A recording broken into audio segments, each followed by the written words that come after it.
নাটোরের truck microbus সংঘর্ষে ৬ জন নিহত ও ২ জন আহত হয়েছে।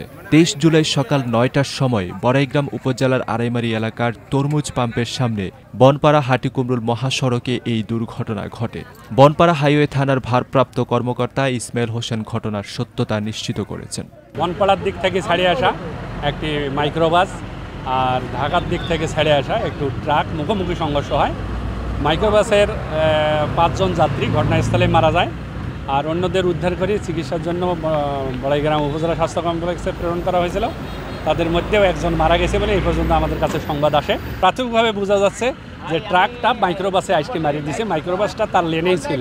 এই পর্যন্ত আমরা দেখেছি, এখন বাকিটা তদন্তের বিষয়। নিহতদের মধ্যে শুধু মাইক্রোবাসের চালকের নাম জানা গেছে। তার নাম রুবেল হোসেন। তার বাড়ি মেহেরপুর জেলার গাংনী উপজেলায়। অন্য হতাহতদের পরিচয় জানা যায়নি, তবে হতাহতরা সবাই দুর্ঘটনা কবলিত মাইক্রোবাসের আরোহী বলে জানা গেছে।